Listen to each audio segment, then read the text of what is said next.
Black and white archival footage of German cities, pristine and grand, fades into colorized footage of the same cities utterly flattened, smoking ruins as far as the eye can see. The soundscape transitions from the low hum of peaceful city life to the high-pitched, terrifying wail of air raid sirens, followed by the deafening crump of explosions. A lone American B-17 bomber, sleek and silver, soars through the sky, its shadow passing over the destruction below. The camera zooms in on the transparent nose of the bomber, focusing on the intricate, almost alien device inside. In the early days of World War II, the German High Command looked at the American aerial bombing campaign and scoffed. They called it amateur hour.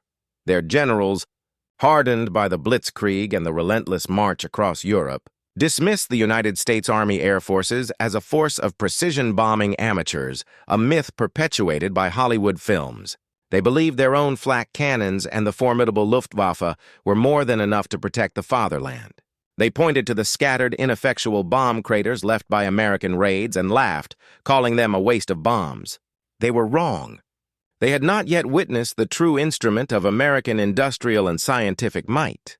They had not yet reckoned with the secret weapon that would turn their grand cities into a sea of rubble, a device so complex, so revolutionary, that its existence and capabilities were kept a secret more guarded than the atomic bomb itself. They had not yet been introduced to the Norden bombsight. The laughter echoed through the vaulted halls of the German High Command, a chilling, contemptuous sound that would soon be silenced by the very force they mocked. It was 1942, and the air war over Europe was in its brutal infancy. For the German generals, steeped in the doctrine of Blitzkrieg, the American concept of daylight precision bombing was a strategic absurdity. Their own air force, the Luftwaffe, operated on the principle of overwhelming force and tactical support for ground troops. They had seen the British Royal Air Force attempt nighttime area bombing, a blunt and indiscriminate instrument that, while terrifying, lacked the surgical precision to cripple Germany's industrial heartland. When the Americans arrived with their grand pronouncements of hitting a pickle barrel from 20,000 feet, the Germans were openly amused. American bombers, the B-17 Flying Fortresses and B-24 Liberators, lumbered through the sky in tight formations, a testament to American industrial power. But their bombs often missed their mark by hundreds of yards, sometimes even miles. The generals pointed to the scattered craters in fields and the occasional factory wall that had been grazed and declared victory. Their intelligence reports, filled with maps showing a low density of damage, fueled their confidence. They believed the American boast was nothing more than a desperate public relations ploy. The truth, however, was far more complex and far more ominous for them. The American airmen, the boys flying these colossal bombers, were the ones living the harsh reality of this seemingly futile campaign. They faced the merciless onslaught of German flak, thick black bursts of anti-aircraft fire that shredded wings and fuselages, and the relentless attacks of German fighters, the sleek, deadly Messerschmitts and Focke-Wulfs. They flew in the freezing, oxygen-thin atmosphere of high altitudes, cramped into unheated cabins, their every nerve on edge, knowing that one wrong move could send them spiraling into the earth in a fiery wreck. The psychological toll was immense. Missions over targets like Schweinfurt and Regensburg were absolute meat grinders, with losses so catastrophic they bordered on suicidal. And yet, after all that hell, they would return to their bases in England, bruised and exhausted, only to find that their bombs had missed the target. The precision they had been promised, the precision that was supposed to justify the immense cost in lives and materiel, seemed to be a phantom. The crews grew disillusioned, their faith in their equipment and their command eroding with each failed mission. The Norden bombsight, the very instrument designed to be their salvation, was at the heart of this paradox. To the outside world, and to the frustrated airmen who saw its lackluster performance, the Norden bombsight was an object of mystery and frustration.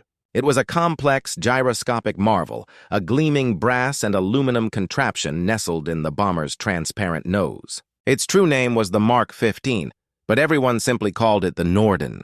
It was a closely guarded secret, so much so that bombardiers were required to swear an oath of secrecy and were even trained to destroy the device if a landing was imminent in enemy territory. The official pronouncements from the Army Air Forces painted it as a miracle of engineering, a device that could drop a bomb in a pickle barrel from 20,000 feet. But in practice, especially in the early days of the war, the Norden seemed to fail as often as it succeeded. Crosswinds, turbulence, and the sheer difficulty of maintaining a perfectly straight and level flight path at high altitude made the promised accuracy elusive.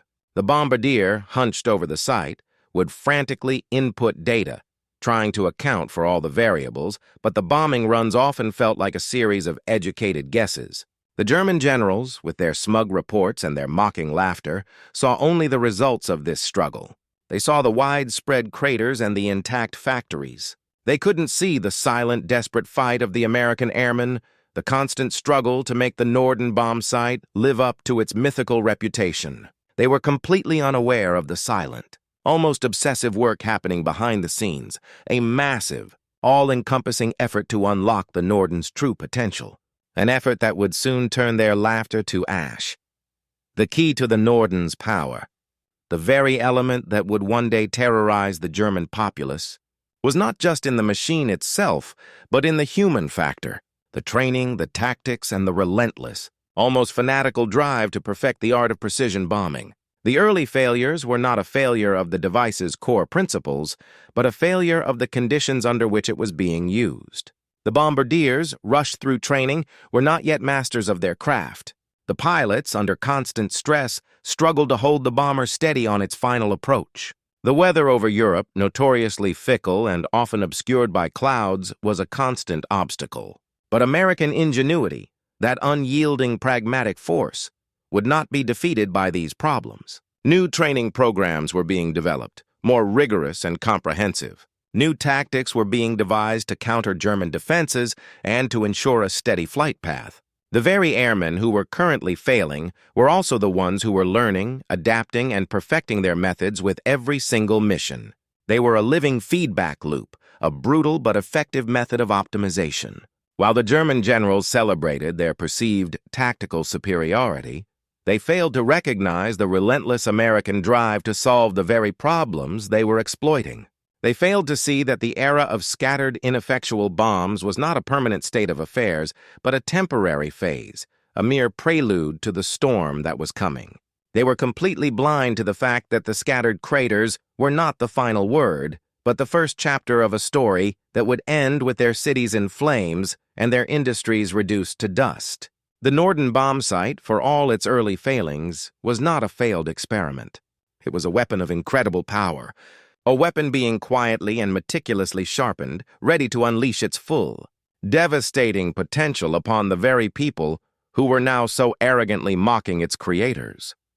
The German high command remained confident, their complacency a thick fog that obscured the grim future. They saw the American daylight raids as a predictable, manageable nuisance, an expensive way for the Allies to lose planes and men.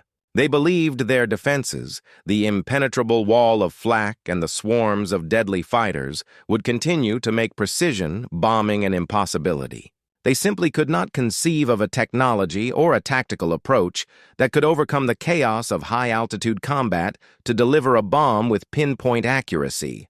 They had no idea that the American war machine was not just a producer of airplanes, but a relentless problem-solving engine.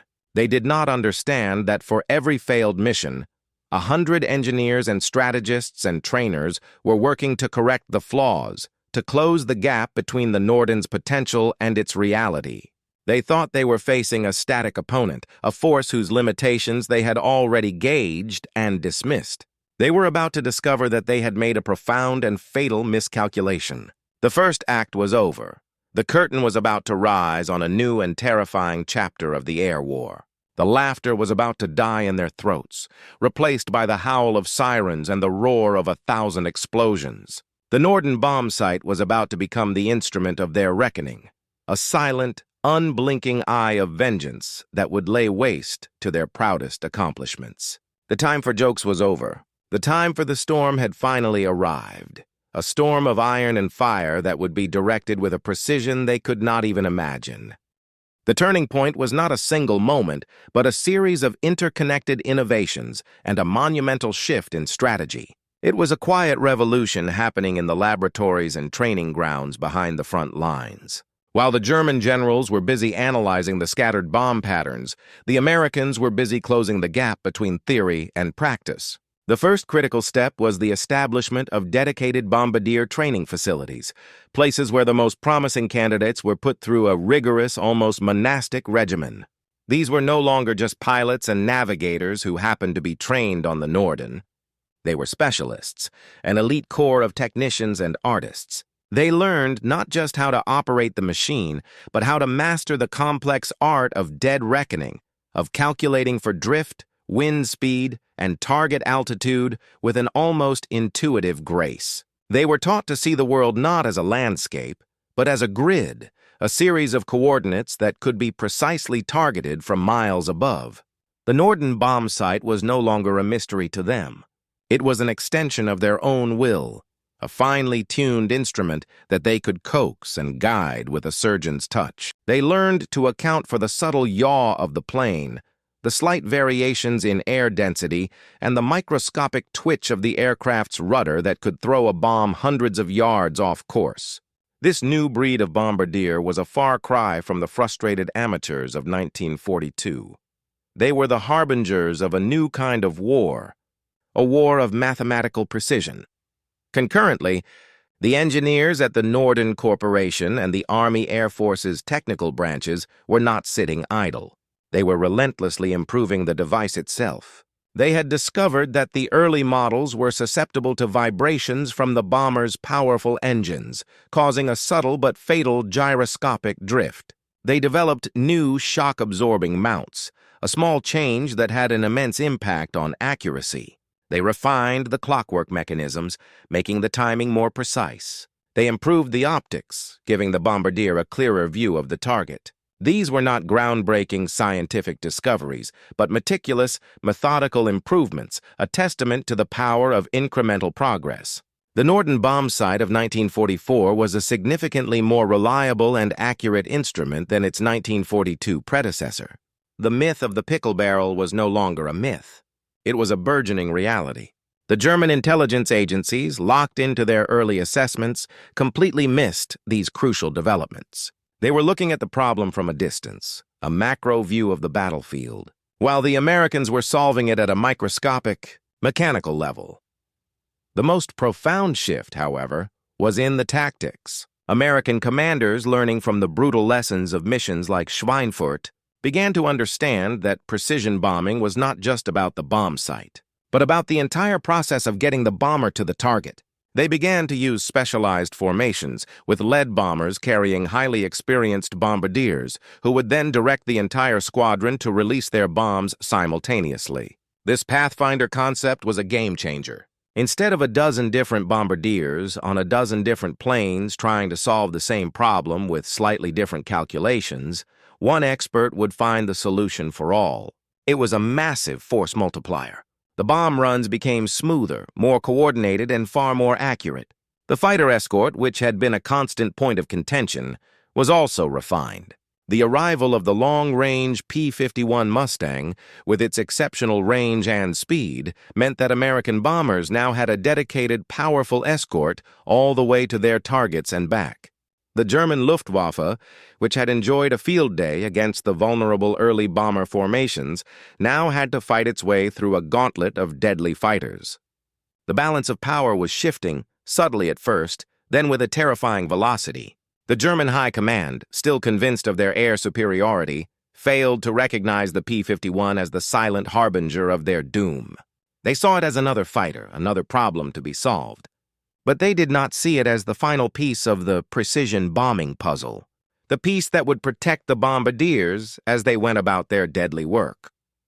The first signs of this new reality were a chilling wake-up call for the Germans, though they were often dismissed as flukes. A single raid on a ball-bearing factory in Schweinfurt, which had previously been a catastrophe for the American Air Force, now showed a frightening level of concentrated damage. A raid on a chemical plant in Ludwigshafen resulted in a perfectly centered blast pattern that completely destroyed the facility. The German generals, who had been so smug, now looked at the before and after photos with a growing sense of dread. Their intelligence reports, once so reassuring, now painted a picture of a relentless and terrifyingly accurate air campaign. The scattered craters were gone, replaced by a tight, dense pattern of destruction that left no doubt as to the target's fate. The laughter was fading, replaced by a grim silence. They began to realize that the American propaganda, which they had dismissed as empty boasts, was now a statement of fact. The pickle barrel was no longer a metaphor. It was a grim reality. The precision of the American attacks was not a coincidence, but a consistent, terrifying pattern. The American airmen, the same men who had been so disillusioned by their early failures, now found a new sense of purpose and pride. They were no longer just flying a statistical bombing run. They were participating in a mission of surgical destruction. Their faith in the Norden bombsight and in their own abilities was restored. The losses were still immense, the risks still astronomical, but now they were justified. Now they could see the tangible results of their sacrifice. They were no longer dropping bombs into a cloud of guesswork. They were delivering them with a grim and meticulous accuracy. The German cities, once so grand and seemingly indestructible, now felt the true weight of American industrial power. The bombs were no longer scattered across the landscape, but concentrated on the most vital targets: the power plants, the railway yards, the oil refineries. The German High Command, which had once mocked American imprecision, now found itself facing a campaign of systematic, surgical, and absolutely devastating destruction. The joke was over. The price of their arrogance was about to be paid in blood and steel. The air war had changed, and the Germans were on the losing side, with no way to turn back the clock. They had not prepared for this. They had not believed it was possible, and the Norden bombsight was the instrument that would prove them catastrophically wrong, one perfectly placed bomb at a time. The next target was already being lined up, a city that was about to feel the full, unbridled fury of a weapon they had once dismissed as a toy. The air war transformed from a nuisance into a nightmare. The German High Command's initial hubris gave way to a cold, creeping dread. They watched, with a growing sense of helplessness, as the American air campaign shifted its focus from sporadic, wide-area attacks to a systematic dismantling of their industrial and urban infrastructure. The laughter had died on the day the reports from the Ruhr Valley began to arrive, detailing the almost unbelievable accuracy of the American bombing raids. The city of Cologne, a strategic hub and a proud symbol of German engineering, became one of the first major targets to feel the full force of this new kind of warfare. The German High Command, believing their air defenses were impenetrable, watched as squadrons of American bombers, flying in tight, disciplined formations, ignored the flak and the sporadic attacks of German fighters, and delivered their payload with a terrifyingly surgical precision. The bombs did not fall on the outskirts of the city. They fell on the heart of it, on the railway yards, the bridges over the Rhine, and the factory complexes that powered the German war machine. The destruction was not random, it was deliberate. It was mathematical. The psychological impact on the German populace was just as profound as the physical destruction. For years, the German government, led by the charismatic propaganda minister Joseph Goebbels, had assured them that the fatherland was safe, that the Luftwaffe was an impenetrable shield, and that the American bombing campaign was a sign of Allied weakness and desperation. The reality of the precision bombing campaign shattered that narrative. The bombs were not just falling on military targets.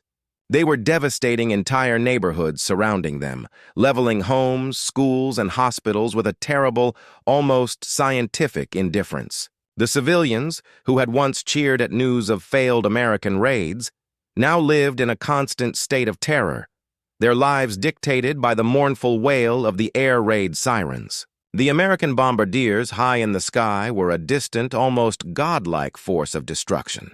A force that knew exactly where they were and what they were doing. The Norden bombsight, once a closely guarded secret, became a silent, malevolent legend. It was the instrument of their doom, a cold, calculating eye that saw through the clouds and the smoke and found its mark with an unblinking certainty. The German military, in a desperate attempt to counter this new threat, threw everything they had at the American formations. The Luftwaffe, once the pride of the Third Reich, was bled white in a series of costly, often one-sided battles against the heavily armed American bombers and their long-range fighter escorts.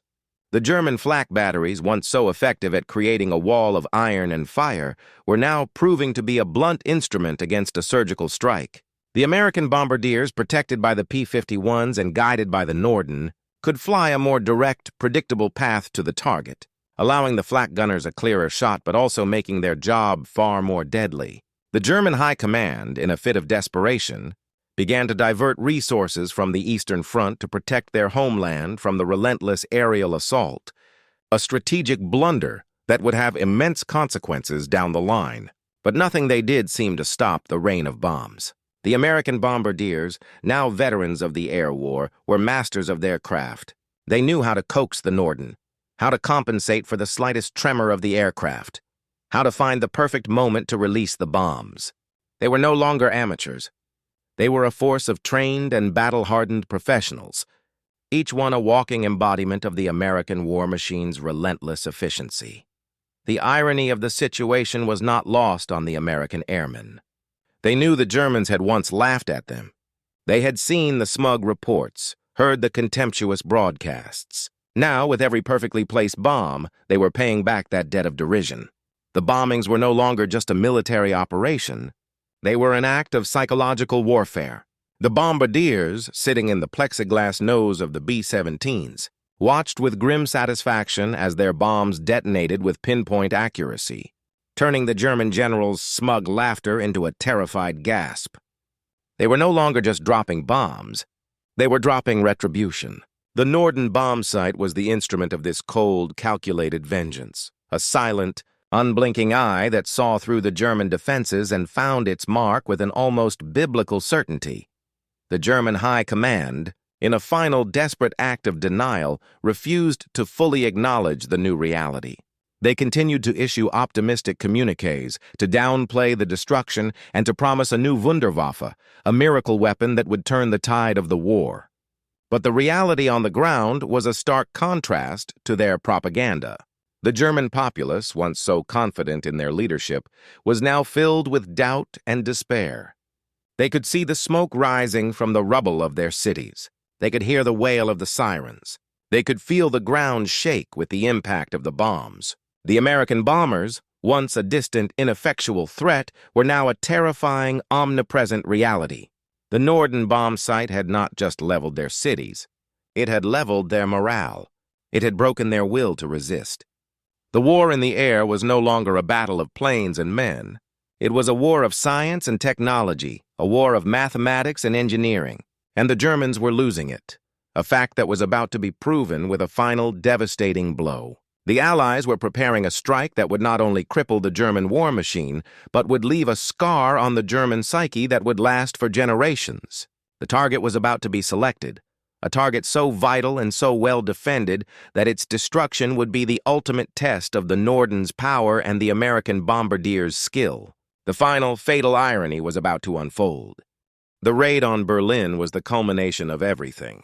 It was the ultimate test of the Norden bombsight, the American bombardiers' skill, and the German will to resist. The German capital was not just a city. It was the symbolic heart of the Third Reich, a testament to Nazi power and ambition. The German High Command had declared it an impregnable fortress, a city protected by a dense, layered wall of flak cannons and the last desperate remnants of the once mighty Luftwaffe. They believed that no force on earth could pierce this defensive shield and strike at the very heart of their power. They were about to be proven wrong. The American 8th Air Force, now a finely tuned instrument of war, was given the order to begin a series of precision raids on Berlin, targeting key administrative buildings, railway hubs, and industrial centers. These were not random, demoralizing attacks. They were a surgical strike, designed to decapitate the German war machine at its very source. The German High Command, in a final act of hubris, publicly scoffed at the idea of American bombers striking Berlin. They had, in their own minds, already won the air war over their capital. They pointed to the scattered, wide-area damage from previous British night raids and reassured the populace that the American concept of precision bombing was a fantasy, a Hollywood special effect. The first daylight raid on Berlin was a mission of almost unimaginable danger. The American bomber crews, flying their B-17s and B-24s into the heart of the most heavily defended city on Earth, knew they were entering a maelstrom of steel and fire. But they were not the same men who had flown the early, failed missions. They were hardened veterans, their nerves of steel, their faith in their equipment unwavering. The bombardiers, the new elite of the Air Force, were the calmest men on board. They knew that their lives and the success of the mission depended on their ability to stay calm, to focus on the numbers, and to guide the Norden to its target. The moment the flak began to burst around them, black puffs of smoke and fire tearing at the formations, they became completely absorbed in their work. They were no longer in the cockpit of a bomber. They were in a world of gyroscopes, crosshairs, and meticulously calculated trajectories. The air was thick with the smell of cordite and the sound of straining metal, but they were in a silent, mathematical world of their own. The German flak gunners, perched in their concrete towers, watched in stunned disbelief as the American formations held their course, a relentless, unswerving line of steel. They had expected the bombers to break formation, to scatter in the face of their intense barrage. They had expected the American airmen to lose their nerve and drop their bombs haphazardly. But the formations held, a grim testament to the discipline and training of the American crews. And then, as the formations reached the target, the bombardiers released their bombs. The German generals, watching from their command centers, heard the explosions. They were not the scattered, distant crumps they had grown accustomed to hearing. They were a tight, concentrated series of detonations that shook the ground with a terrifying ferocity. The first raid struck a railway yard, and the damage was so precise and so devastating that the entire complex was rendered inoperable for weeks. The second raid struck a military command center, a target that was so well defended that the Germans had believed it was untouchable. The bombs hit with pinpoint accuracy, turning the building into a smoking crater. The German High Command, which had once mocked the American bombing campaign, now looked at the before and after photos with a silent, growing sense of dread. The Norden bombsight had not just delivered its payload. It had delivered a psychological blow of immense proportions. The Germans had been told that their capital was an impenetrable fortress. They had been told that they were safe. Now they knew the truth. They were not safe.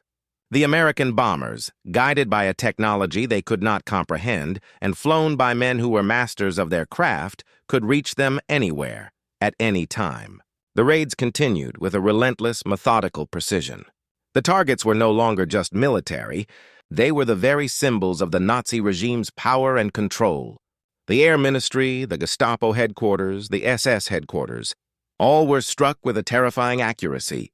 The German generals, who had once laughed, now had to face the grim reality that their own cities were being systematically dismantled from the air, and that there was nothing they could do to stop it. The laughter had died long ago. Now, in the halls of the German High Command, there was only a chilling, empty silence. They had underestimated the American war machine, not just its industrial might, but its scientific ingenuity, its relentless pragmatism, and its unyielding will to win. They had been so focused on the battlefield on the ground that they had completely missed the war that was being waged in the sky, a war that was about to bring them to their knees, one perfectly placed bomb at a time. The German High Command was about to learn a final fatal lesson about the true power of the Norden bombsight. The final act of the war and the final demonstration of the Norden bombsight's devastating power was the systematic dismantling of the German railway network. For the Germans, their vast and efficient railway system was the very lifeblood of their war effort, a network that moved troops, supplies, and equipment from the factories to the front lines. The German High Command believed this network was too vast, too resilient, and too well defended to be completely disabled from the air. They were wrong.